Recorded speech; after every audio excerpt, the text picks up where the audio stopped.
যে মানুষে এই কথার গ্যারান্টি দিব, যে মানুষে গ্যারান্টি দিব হেফাজতর, যেটা তার এই দুইও দাঁড় অর্থাৎ মুকর আর দুইও ফার মাঝখান অর্থাৎ লজ্জাস্তানর, আদমান লাহুল জান্নাহ, আমি তার জান্নাতের গ্যারান্টি দিমু। দুই জিনিসের যে হেফাজত করি লইব, কোন দুই জিনিস? মুকর হেফাজত, লজ্জাস্তানর হেফাজত। বুঝা গেল এই দুই জিনিসের হেফাজত কঠিন। আর সবচেয়ে বেশি মানুষ জাহান্নামের মধ্যে যাইবা এই দুই গুনার কারণে, মুকর গুনার কারণে, লজ্জাস্তানের গুনার কারণে। তিরমিজি শরীফ রিওয়ায়াত আছে, আল্লাহ রাসূল আলাইহিস সালাতু ওয়াস সালামে ফরমাইতরা, মানুষে অনেক সময় এমন কথা কইব সে বুঝু হইতো না কিতা কইছে, কিন্তু এই এক শব্দর কারণে সে জাহান্নামের গভীরে গিয়া পতিত হইব। তাই মুকর ব্যাপারে, লজ্জাস্তানের ব্যাপারে আমরা প্রত্যেকের লাগি জরুরি হইল আমরা নিজরে সচেতন রাখতাম, আমরা নিজরে সজাগ রাখতাম এবং নিজের লজ্জাস্তান এবং মুকর হেফাজত করতাম। কথা দীর্ঘ হয়ে যাইব, আমি সময়ও আমার কমিজার। এরপরে আল্লাহ সুবহানাহু ওয়া তাআলা ফরমাইতরা, ওয়ালা তাকতুলুন নাফসাল্লাতী হারামাল্লাহু ইল্লা বিল হক, তুমি তাই এমন জান হত্যা করিও না যেটা আল্লাহ তাআলা তোমাদের উপরে হারাম করছেন বা যেটা সম্মানিত রাখছেন। খেওরে হত্যা করা, ইসলামও খেওরে হত্যা করা, কোন মুমিনকে হত্যা করা, এটা অত বড় গুনাহ। কোন মুমিনের ব্যাপারে আল্লাহ তাআলা গুনার কারণে জাহান্নামও হামেশা রইব এই ধমকি দিছেন না, একমাত্র হত্যার গুনাহ। মান কাতালা মিনকুম মান কাতালা মুমিনান মুতাআম্মিদান ফাজাযাউহু জাহান্নাম খালিদান ফিহা, যে কোনো মুমিনকে ইচ্ছাকৃত ভাবে হত্যা করব সে হামেশা জাহান্নামের মধ্যে থাকবে। এত বড় ধমকি। আপনার বদ্দিনী নিজাম এটা তাকে বাঁচিতে হইলে আপনার কোরআনের তরবিয়ত লাগবে, এক নম্বর। দুই নম্বর, ওয়াসবির নাফসাকা মাআল্লাযিনা ইয়াদউনা রাব্বাহুম বিল গাদাতি ওয়াল আশি ইউরিদুনা ওয়াজহা। প্রথম কোরআনের তরবিয়ত লাগবে, উলামার লগে নিজরে জুড়োই, মাদারিসের লগে জুড়োই। দুই নম্বর, ওয়াসবির নাফসাকা মাআল্লাযিনা ইয়াদউনা রাব্বাহুম বিল গাদাতি ওয়াল আশি, আপনি নিজরে আটকাইয়া রাখুন ওলা মানুষের লগে যারা দিন রাত আল্লাহরে ডাকোয়, দিন রাত আল্লাহর জিকির করেন, দিন রাত আল্লাহরে ইয়াদ করেন। ওয়ালা তা'দু আইনাকা আনহুম, আর আপনার চোখ তারা থেকে ফিরাইবা না। যদিও হুকুম নবীরে খরাওয়ার, পুরো উম্মতরে খরাওয়ার, আপনি নিজরে এমন আহলে জিকির, আহলে ইলম এরার লগে নিজরে জুড়িয়া রাখতা, আউলিয়া একরামের লগে জুড়িয়া রাখতা। আপনি যখন আউলিয়া একরামের লগে নিজরে জুড়িয়া রাখবা, জিকিরের লগে নিজে জড়িত থাকবা, তখন আপনি গুনাহ থেকে বাঁচিবা। কুরআনে পাক আল্লাহ তাআলা ফরমাইতরা, ওয়া মান ইয়াশু আন যিকরির রহমান নুকাইয়িদ লাহু শাইতানান ফাহুয়া লাহু কারীন, যে মানুষ আল্লাহর ইয়াদ থেকে নিজরে দূরে সরাইয়া রাখে, আল্লাহ তাআলা ফরমাইতরা আমি তার লাগি শয়তান একটা লগে লাগাইয়া দেই, এটা তার সঙ্গী বনি যায়। তো এই প্রতিকূল পরিবেশও আপনি কিভাবে নিজরে বাঁচাইতা, নিজের ছেলেমেয়েরারে বাঁচাইতা, ইলমে দ্বীন, ইলম, জিকির, এই দুইও মেহনত লাগবো, তখন আপনি নিজরে বাঁচাইতে পারবা। মাদারিসের লগে জড়িত করুন, খানকাহর লগে জড়িত করুন, আউলিয়ার লগে নিজরে জড়িত করুন, নিজের আওলাদরে জড়িত করুন। তখন গিয়া আমরা ছেলেমেয়েরা এরা দিন বুঝবা, এরা নিজরে সচ্চরিত্রবান বানাইতে পারবা। তো আল্লাহ সুবহানাহু ওয়া তাআলা আমরারে নির্দেশ দিতরা, ওয়ালা তাকরাবুজ জিনা, তুমি তাই জিনার দ্বার লইও না, জিনা করিও না, এইখান কইছই না জিনার দ্বার লইও না। দেখা যে জিনা পর্যন্ত পৌঁছায়, এই বেহায়াই পর্যন্ত পৌঁছায়, এর দ্বার লইও না, এটা কি দূরে থাকো। সেক্সুয়াল গুনাহ থেকে বাঁচাইয়া রাখো। হাদিসের মধ্যে আইছে আল্লাহ রাসূল আলাইহিস সালাতু ওয়াস সালামে ফরমাইছেন, মান ইয়াদমান লি মা বাইনা লিহইয়াইহি ওয়া মা বাইনা রিজলাইহি আদমান লাহুল জান্নাহ, আও কামা ক্বালা আলাইহিস সালাতু ওয়াস সালাম, যে মানুষে এই কথার গ্যারান্টি দিব, যে মানুষে গ্যারান্টি দিব হেফাজতর, যেটা তার এই দুইও দাঁড় অর্থাৎ মুকর আর দুইও ফার মাঝখান অর্থাৎ লজ্জাস্তানর, আদমান লাহুল জান্নাহ, আমি তার জান্নাতের গ্যারান্টি দিমু। দুই জিনিসের যে হেফাজত করি লইব, কোন দুই জিনিস? মুকর হেফাজত, লজ্জাস্তানের হেফাজত। বুঝা গেল এই দুই জিনিসের হেফাজত কঠিন। আর সবচেয়ে বেশি মানুষ জাহান্নামের মধ্যে যাইবা এই দুই গুনার কারণে, মুকর গুনার কারণে, লজ্জাস্তানের গুনার কারণে। তিরমিজি শরীফ রিওয়ায়াত আছে, আল্লাহ রাসূল আলাইহিস সালাতু ওয়াস সালামে ফরমাইতরা, মানুষে অনেক সময় এমন কথা কইব সে বুঝু হইতো না কিতা কইছে, কিন্তু এই এক শব্দর কারণে সে জাহান্নামের গভীরে গিয়া পতিত হইব। তাই মুকর ব্যাপারে, লজ্জাস্তানের ব্যাপারে আমরা প্রত্যেকের লাগি জরুরি হইল আমরা নিজরে সচেতন রাখতাম, আমরা নিজরে সজাগ রাখতাম এবং নিজের লজ্জাস্তান এবং মুকর হেফাজত করতাম। কথা দীর্ঘ হয়ে যাইব, আমি সময়ও আমার কমিজার। এরপরে আল্লাহ সুবহানাহু ওয়া তাআলা ফরমাইতরা, ওয়ালা তাকতুলুন নাফসাল্লাতী হারামাল্লাহু ইল্লা বিল হক, তুমি তাই এমন জান হত্যা করিও না যেটা আল্লাহ তাআলা তোমাদের উপরে হারাম করছে বা যেটা সম্মানিত রাখছে। খেওরে হত্যা করা, ইসলামও খেওরে হত্যা করা, কোন মুমিনকে হত্যা করা, এটা অত বড় গুনাহ। কোন মুমিনের ব্যাপারে আল্লাহ তাআলা গুনার কারণে জাহান্নামে হামেশা রইব এই ধমকি দিছেন না, একমাত্র হত্যার গুনাহ। মান কাতালা মুমিনান মুতাআম্মিদান ফাজাযাউহু জাহান্নাম খালিদান ফিহা, যে কোনো মুমিনকে ইচ্ছাকৃত ভাবে হত্যা করব সে হামেশা জাহান্নামের মধ্যে থাকবে। এত বড় ধমকি। ঠিক এইভাবে এটা তো অন্য মানুষকে হত্যা করা। জি রাস্তাটা ছোটভাই রাখে রাস্তাটা জাম লাগাই দিছ অনুরোধ হলে আমি গাড়িটা নিয়ে সরাই রাস্তাটা পুরো দেব ছোট দিনটা করে রাস্তাটা জাম লাগাই দিছ অনুরোধ রাস্তা আপনি নিজরেও হত্যা করতে পারতা নাই, নিজরেও মারতে পারতা নাই, কারণ আমরা এই শরীরের মালিক আমরা নিজে নাই, আমরা শরীরের মালিক আল্লাহ। যার কারণে হাদিসের মধ্যে আইছে যে মান কাতালা নাফসাহু বিহাদিদা, যে মানুষে তারে লুয়া দিয়া নিজে নিজরে হত্যা করব তো সে কিয়ামত পর্যন্ত নিজরে হত্যা করা অবস্থায় শাস্তি ভোগ করতে থাকবে। এরকম নাই যে একবার মানুষে মনে করে যে আমি কষ্টের মাঝে আছি, একবার নিজরে মারিলা তো শেষ, ও শেষ নাই। নিজরে হত্যা করা এটা বড় গুনাহ এবং এটারও শাস্তি হইল ভয়াবহ। কিয়ামত পর্যন্ত মানুষে একই অবস্থায় শাস্তি ভোগ করতে থাকবে। এরপরে আল্লাহ সুবহানাহু ওয়া তাআলা আরো গুরুত্বপূর্ণ একটা নির্দেশ দিতরা, ওয়ালা তাকরাবু মালাল ইয়াতীম ইল্লা বিল্লাতী হিয়া আহসান, তুমি তাই ইয়তিমের মালের দার লইও না, একমাত্র সঠিক উপায় যেটা লোয়ার ওটা লইও। ইয়তিমর মাল, ইয়তিম খারে কয়, ইয়তিম হইল ও নাবালিগ বাচ্চা যার বাবা মারা গেছে। বাবা মারা গেছে নাবালিগ বাচ্চা, বুঝা গেল ইনো মিরাসের ব্যাপার আছে। বাহ্যিক কথা, একজন মানুষ যখন মারা যাইব, একজন মানুষ মারা যাওয়ার পরে দেখুন প্রত্যেক মানুষের দুনিয়াত কিছু না কিছু মালিকানা আছে, কম থাকুক বেশি থাকুক, আর না হইলেও আমরা খাফড়র মালিক আমরা। তো এক মানুষের মালিকানার মধ্যে টেকা আছে, পয়সা আছে, জমিন আছে, মিরাস আছে, বিজনেস আছে, অনেক কিছু আছে। এখন এক মানুষ মারা যাওয়ার পরে এই মালর মালিক খেয়ে হইবা। তো আল্লাহ সুবহানাহু ওয়া তাআলা বড় স্পষ্ট বিধান এর ব্যাপারে বর্ণনা করিয়া দিছেন যে মানুষ মারা যাওয়ার পরে এই মালর মালিক তার উত্তরাধিকারী হইবা এবং কোন পরিমাণে হইবা এটাও আল্লাহ তাআলা বর্ণনা করিয়া দিলেইছে। সুতরাং মানুষ মারা যাওয়ার পরে খেওরে মালিক বানাইতে লাগে না, নামজারি করিয়া মালিক বানাইতে লাগে না, আল্লাহ তাআলা অটোমেটিক মালিক বানাইয়া দিলেইছে। একজন মারা যাইবা, যারা উত্তরাধিকারী থাকবা এরা অটোমেটিক মালিক হয়ে যাইবা। এতে বোঝা গেল যখন উত্তরাধিকারী অটোমেটিক মালিক হয়ে যাইবা তখন দায়িত্ব কিতা আমরার উপরে, দায়িত্ব হইল মালগুলা প্রত্যেক উত্তরাধিকারীর কাছে তার হক হিসাবে পৌঁছাইয়া দেওয়া। নতুবা কিতা হইব, নতুবা আমার কাছে যদি অন্যর হক থাকে, অন্যর মাল থাকে, তো যতদিন আমি এটা উপভোগ করবো, এটা আমি কিতা করবো, এটা হারাম খাইব। কোরআনে পাক আল্লাহ তাআলা ইয়তিমর কথা কইছেন, আসলে হুকুমটা সবার ব্যাপারে। ইয়তিমর কথা ও কারণে কইছেন যে ইয়তিমে তো মাতি তো পারতো না, নাবালিগ বাচ্চা তারে ঠগিয়া সবে নিবাগি, হ্যাঁ নাবালিগ বাচ্চা মাতি তো পারে না, বা যেরক্ষণাবেক্ষণ করেন হেও মনে করবো নাবালিগ বাচ্চা আছে তার সম্পত্তিতে আমি কয়দিন খুব খাইলাই। তো আল্লাহ সুবহানাহু ওয়া তাআলা ইয়তিমর কথা বিশেষভাবে বর্ণনা করছে। বাকি হুকুমটা সবার ক্ষেত্রে। একজন মানুষ মারা যাওয়ার পরে উলামা ইকরাম কল আসইনি কেন, প্রত্যেক মানুষের দায়িত্ব হইল, আমরা মানুষ মারা যাওয়ার পরে দৌড় দি মেসাবর গেছে গিয়া জিকাই বলে ও নমাজ 5 ওয়াক্ত রইছিল, 10 ওয়াক্ত রইছিল, কিতা কফরা দিতাম, রোজা 5-10টা রইছিল, কিতা করতাম, বেশো কি গুইনো জিকাইতা, আর আরো কেউ কেউ গিয়া জিকাই খতম পড়াইতাম আর ও সিন্নি করতাম। কিন্তু আমরার লাগি জরুরি হইল যখনও কোনো মানুষ মারা যায়, আমরার লাগি জরুরি হইল ইয়া উলামা ইকরামরে জিকাইতাম যে তার সম্পত্তি কিভাবে বন্টন হইব।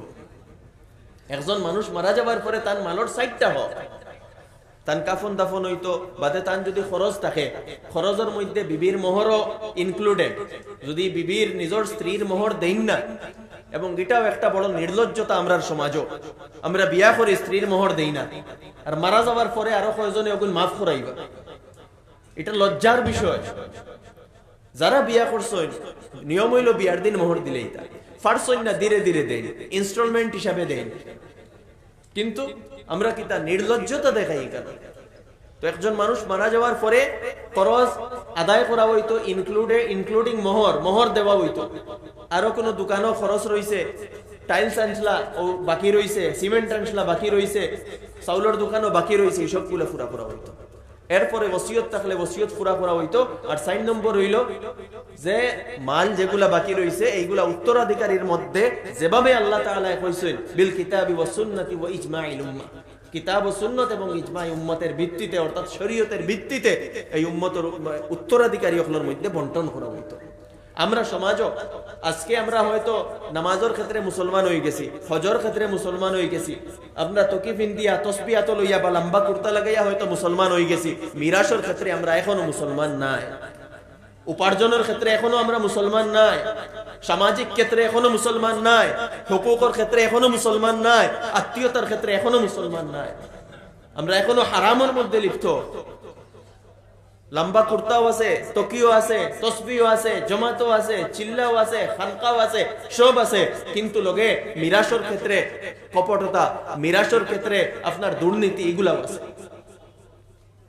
এই উম্মত মিরাসের ক্ষেত্রে সঠিক হইতে লাগবো, মিরাসের ক্ষেত্রে এই উম্মতে নিজরে সংশোধন করতে লাগবো।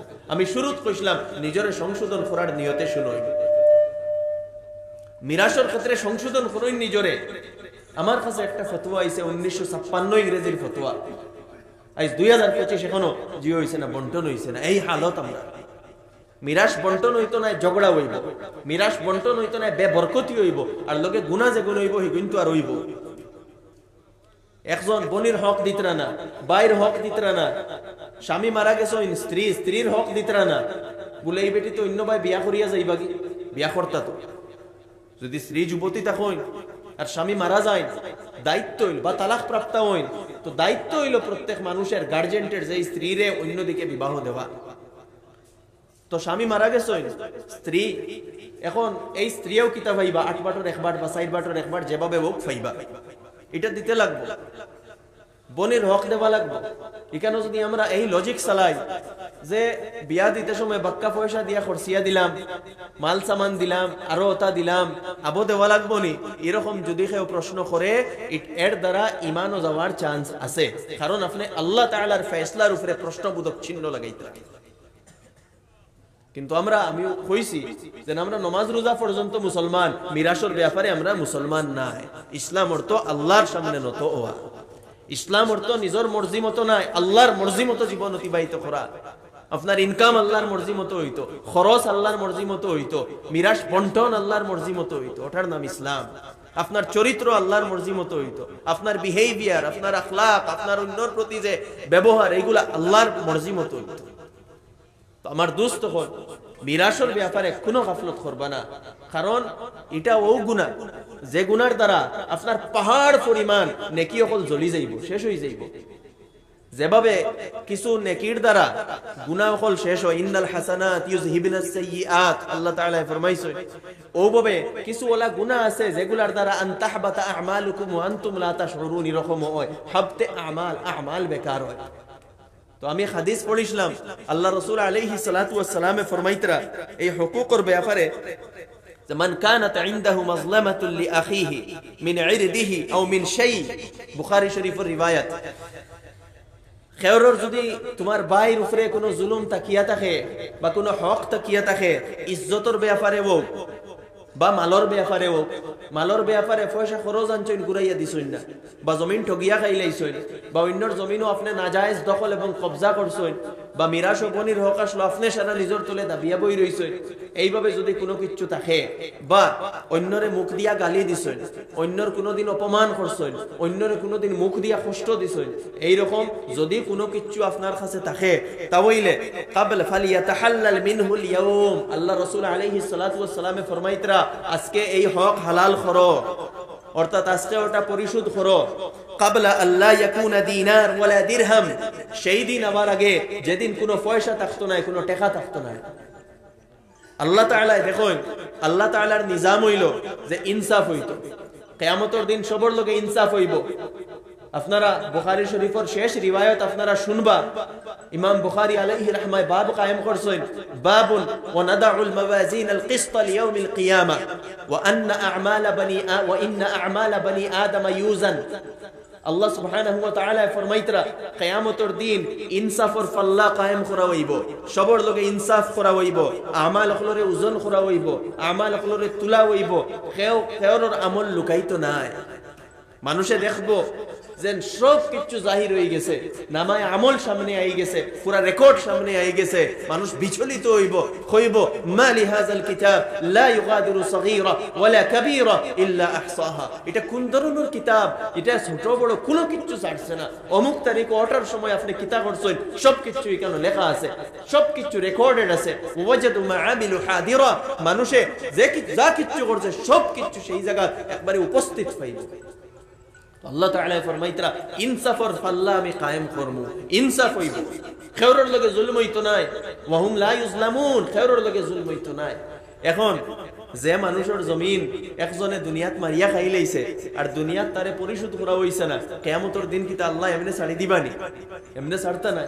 তো আল্লাহ রাসূল আলাইহিস সালাতু ওয়াস সালামে ফরমাইতরা যদি খেয়রের মালর ব্যাপারে হোক বা ইজ্জতের ব্যাপারে হোক, আপনার যদি খেয়রের উপরে জুলুম থাকে তাহলে আইজ দুনিয়াত যেন টাকা দিয়ে আপনি পরিশোধ করতে পারবা। একজনের দোকানও বাকি রইছে, দিছইন না ওগুন দিলাই, খরচ আনছইন দিছইন না ওগুন দিলাই, ঠগিয়া জমিন বেচিলে ইসলা ওগুন ঘুরাইয়া দিলাই, বনির হক আপনার তলে আছে ওগুন ঘুরাইয়া দিলাই, আজকে দিতে পারবা, আজকে দিতে পারবা। খাইল কিয়ামতের দিন যেদিন যাইবা, যেদিন কোনো টাকা থাকতো না, কিন্তু আল্লাহ তাআলা ইনসাফ করবা, সেদিনও ঘুরাইয়া দেওয়া লাগবে। কিভাবে ঘুরাইয়া দিবা? আল্লাহ রাসূল আলাইহিস সালাতু ওয়াস সালামে ফরমাইতরা ইন কানা লাহু আমালুন সালিহ উখিযা মিনহু বিকদরি মাজলামাতি, যদি এই মানুষের, যে মানুষে জুলুম করছে, যে মানুষে হক মারিয়া খাইছে, যদি তার কোনো নেকি থাকে, আল্লাহ তাআলা তার নেকি দিয়া এগুলারে পরিশোধ করবা। টাকা তো নাই, নেকি দিয়া পরিশোধ করবা। এখন দেখা গেল নেকি শেষ হয়ে গেছে, এখন কিতা করা? নেকি শেষ হয়ে গেছে। ওয়া ইল্লাম ইয়াকুন হাসানাত, যদি তার কোনো নেকি থাকে না, উখিযা মিন সাইয়্যাতি সাহিবি, তো যার হক মারছে তার গুনাহ হল লওয়া হইব, আর লইয়া ফাহুমিলা আলাইহি, যে হক মারছে তার উপরে ডালিয়ে দেওয়া হইব। অন্য রিওয়ায়াত আল্লাহ রাসূল আলাইহিস সালাতু ওয়াস সালামে সাহাবা একরামরে উদ্দেশ্য করিয়া ফরমাইতরা, জানোনি সবচেয়ে বড় গরীব এবং মুফলিস কে? সেই ব্যক্তি যে কিয়ামতের দিন পাহাড় সম নেকি হল লইয়া আইব, অসংখ্য নামাজ, তাহাজ্জুদ, জামাত ওয়াক্ত লাগানি, সদকা খয়রাত করা, প্রায় 100টা উমরা করা, আর 10 বার হজ করা, অসংখ্য এরকম নেকি হল আছে, লইয়া আইব। আবার পরে দেখা যাইব তার অনেক ফরিয়াদি হল আছে, বইনে বারোইয়া খর ইয়া আমারে হক দিছে না, আরো এলাকার আনো কোনো মানুষে বারোইয়া খর আমার রাস্তা বড় আসলো ওই মানুষে আটাই লাইছে, আরো কোনো মানুষে বারোইয়া কইব আমার জমিনের আইল এই মানুষে ঠেলাই লাইছে, আরো দোকানদারে বারোইয়া কইব আমার বেজান সামান নিছে কিন্তু পয়সা দিছে না, আরো কোনো মানুষ বারোইয়া কইব যে আমারে বড় গালাগালি করছে, আরো কোনো মানুষে বারোইয়া কইব যে বিচারক গিয়া আমার উপরে নির্যাতন করছে, আমার উপরে অত্যাচার করছে। তো আমার দোস্ত হল, বুজুর্গ হল, এইভাবে বিভিন্ন ফরিয়াদ হল আইব। তো আল্লাহ সুবহানাহু ওয়া তাআলা ইনসাফ করবা। কিভাবে ইনসাফ করবা? এই নেকি দিতে থাকবা, দিতে থাকবা, দিতে থাকবা, এক সময় আইব নেকি শেষ হয়ে যাইব, তখন কিতা করবা? হকদার হলর গুনাহ তার উপরে ডালিয়া হইব। এখন দেখা যাইব তার পাহাড় সম নেকি রইছে না, তারে জাহান্নামের আগুন দেওয়া হইব। নাউযুবিল্লাহি মিন যালিক। তো আমার দোস্ত হল, এটা ও গুনাহ যে গুনার দ্বারা আপনার কিতা হয়, নেকি ধ্বংস হয়ে যায়, নেকি শেষ হয়ে যায়। তাই আমার দুস্থ হল, বুজুর্গ হল, হকর ব্যাপারে নিজে সচেতন হইন, হকর ব্যাপারে নিজরে বাঁচাইন, যাতে অন্যর উপরে কোনো ধরনের নির্যাতন না হয়, অন্যর উপরে কোনো ধরনের অত্যাচার না হয়। এরপরে আল্লাহ সুবহানাহু ওয়া তাআলা দুই একটা কথা কই আমি শেষ করি দিয়া, এখানে সম্মানিত মেহমানান ইকরাম হল তাশরিফ লইয়া আইতরা। আল্লাহ তাআলা ফরমাইতরা ওয়াউফুল কাইলা ইযা কিলতুম, তুমি তাই যখন ওজন করো, ওজন ফুরাফুরি করো, বিজনেসের মধ্যে কোনো ধরনের দুকাবাজি করতা না। আল্লাহ রাসূলে ফরমাইতরা মান গাশশা ফালাইসা মিন্না, যে দুকা দিব আমরার মাস্তাকি নাই। আপনি যদি দুকা দেন আপনি আমরার মাস্তাকি নাই, এই উম্মতের মাস্তাকি আপনি নাই। কড়া ধমকি দিয়েছেন আল্লাহ রাসূল আলাইহিস সালাতু ওয়াস সালামে। এরপরে আরেকটা নির্দেশ আল্লাহ তাআলা ফরমাইতরা ওয়ালা তাকফু মা লাইসা লাকা বিহি ইলম, যেটার তোমার জ্ঞান নাই এই ব্যাপারে তুমি বেশ পিছে পড়িও না। অন্য হাদিসও আছে কাফা বিল মারই কাযিবান আন ইউহাদ্দিসা বিকুল্লি মা সামিআ, মানুষ মিথ্যাবাদী হওয়ার লাগি অতটুকু যথেষ্ট যে যেখান শুনলো ওখানে আগে ফরওয়ার্ড করে দিল। বিশেষ করে যুবকগুলোরে কইয়া কোনো কথা অথেন্টিকেট না করিয়া আগে বাড়াইও না। আমরা কেউ কিছু কইলো লগে লগে শুনিয়া কইলাম, কেউর উপরে দোষারোপ করলো বা কোনো দোষ কইলো আমরাও কইলাম হয় মাত হাসা, আগে অথেন্টিকেট করইন, এরপরে আগে বাড়াই। অথেন্টিকেট করার আগে আপনি যদি মাত আগে বাড়াই আপনিও মিথ্যাবাদী। এরপরে আল্লাহ সুবহানাহু ওয়া তাআলা ফরমাইতরা ওয়ালা তামশি ফিল আরদি মারাহা, তুমি তাই জমিনও অহংকারী হইয়া চলিও না, অহংকার তাগি বাসিও। দেখো কিছু গুনাহ জাহিরি, কিছু গুনাহ বাতিনি। জারু জাহিরাল ইসমি ওয়া বাতিনা, তুমি তাই জাহিরি গুনাহ তাগি বাসো, বাতিনি গুনাহ তাগি বাসো। জাহিরি গুনাহ আমরা অনেকে জানি, মদ খাওয়া, জিনা করা, চুরি করা, এটসেট্রা এটসেট্রা, নামাজ ছাড়া, যাকাত না দেওয়া। কিন্তু বাতিনি অনেক গুনাহ আছে। বাতিনি গুনাহ কিতা? বাতিনি গুনাহ অহংকার করা, হিংসা করা, বিদ্বেষ করা, অন্যের প্রতি খারাপ মানসিকতা রাখা। তো আপনি উত্তম চরিত্র বানইন, নিজের চরিত্ররে উত্তম চরিত্র হিসাবে গঠন করইন, নিজরে আদর্শ মানুষ হিসাবে গঠন করইন, সব ধরনের গুনাহ থাকি নিজরে বাঁচাইয়া রাখইন, নিজরে উম্মতে মুহাম্মদী একজন ভালো রিপ্রেজেন্টেটিভ বানাইন দিনর, যাতে অন্যর কাছে আপনি দিন পৌঁছাইতে পারইন, অন্যর কাছে দিনের কথা আপনি পৌঁছাইতে পারইন। মেহমানে মুকাররমি কেন তশরিফ লইয়া আইছেন। আর মাদারিসের ব্যাপারে যেটা আমি কইছি, এই মাদারিসের লগে সম্পর্ক রাখইন, অন্তরের ভিতরে মায়া রাখইন, সাহায্য সহযোগিতা করইন, রাইত উঠিয়া এগুলার লাগি দোয়া করইন। যে পরিমাণ সাহায্য লাগে এই মাদারিসের লাগে, সেই পরিমাণ আপনারা সাহায্য করইন, আওলাদ দিয়া, মাল দিয়া, পরামর্শ দিয়া, যেভাবে করা লাগে করইন। আর আমি প্রথমে যে কথা কইছিলাম যে যেগুলা আলোচনা হইব এইগুলার উপরে আমল করার চেষ্টা করবা এবং নিজের জীবনে পরিবর্তন করার চেষ্টা করবা। কর্মনি হোক্কা জি ইনশাআল্লাহ। আল্লাহ সুবহানাহু ওয়া তাআলা ওয়াহুনাদের বেশি আমল করার তৌফিক দান করুক। ওয়া আখিরু দাওয়ানা আলহামদুলিল্লাহি রাব্বিল আলামিন। আলহামদুলিল্লাহ, আমরা এখন পর্যন্ত যে মেহমানের অপেক্ষা আসলাম, তাই এখন আমরা পাঠাই অল্প সময় এর আগে আমরা প্রাক্তন জেলা পরিষদ সদস্য মোহাম্মদ মুশতাক আহমদ সাহেব সামান্য 2 মিনিটের ভিতরে আপনি আমরা পরিচিত